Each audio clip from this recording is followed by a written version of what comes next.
Le secret de la prière. Le secret de la prière. Frères et sœurs, il y a 90% des personnes qui regardent mes vidéos qui ne sont pas encore abonnées. Si c'est ton cas, s'il te plaît, abonne-toi pour qu'on puisse grandir ensemble. Le secret de la prière. Dans notre cœur, c'est dans notre cœur que la parole de Dieu et l'Esprit de Dieu se rencontrent. Et c'est par leur cohabitation en nous que nous serons pleinement enseignés.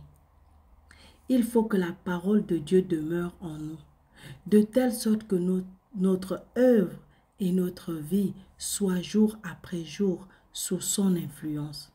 L'enseignement du Saint-Esprit ne peut pas venir de dehors, il vient de l'intérieur. Celui-là, seul qui s'est abandonné à la direction de la parole de l'Esprit, à la parole et à l'Esprit, dans les détails de sa vie, saura discerner, saura savoir, saura comprendre dans certains cas spéciaux ce que la volonté de Dieu l'autorise à demander en toute rapidité, en toute assurance, avec cette assurance d'être exaucé.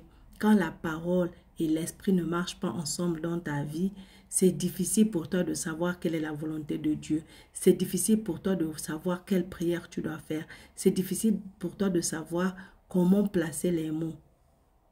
C'est pourquoi il est important pour toi que déjà tu as la parole. Quand tu reçois Jésus comme ton Sauveur et Seigneur, le Saint-Esprit vient vivre en toi.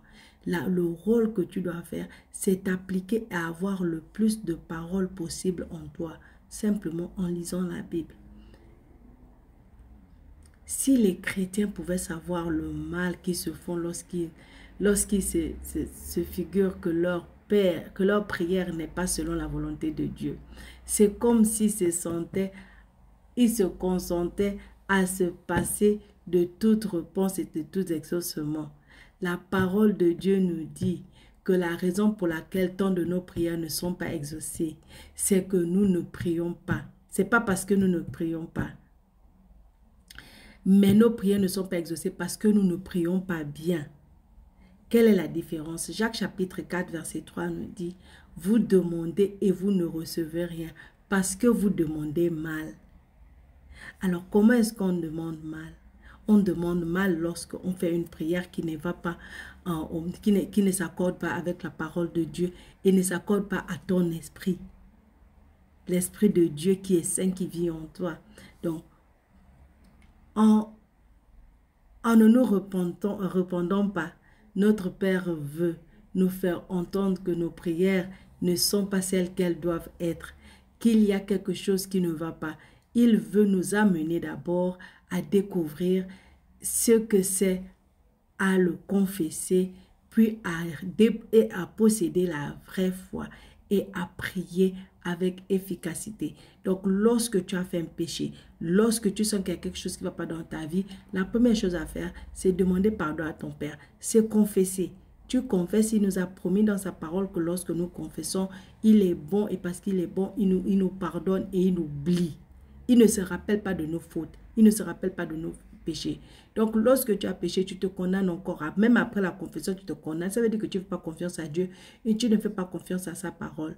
Dieu ne peut pas atteindre ce but qu'en nous forçant à voir que c'est nous qui sommes à blâmer si l'exaucement se fait attendre. Il se peut que ce soit l'objet de notre prière ou notre foi ou notre vie qui ne sont pas conformes à ce qu'elles doivent être.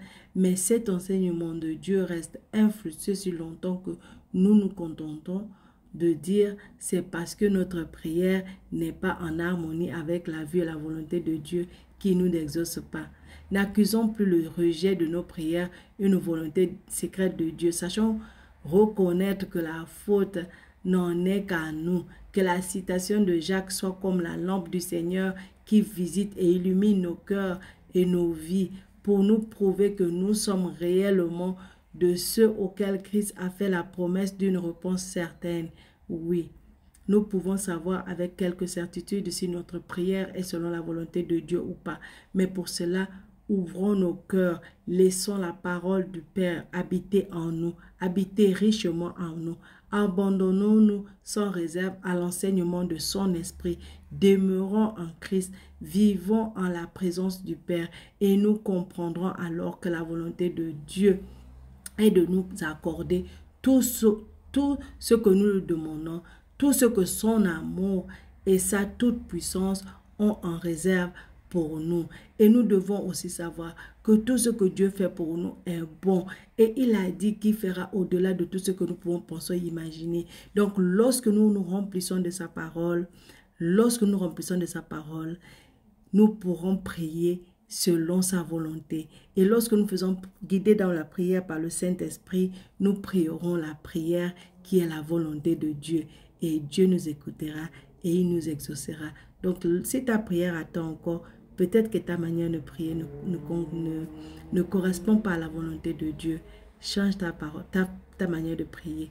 Prie la parole de Dieu et fais-lui entièrement confiance. Il te répondra. Et surtout, n'abandonne pas et abonne-toi.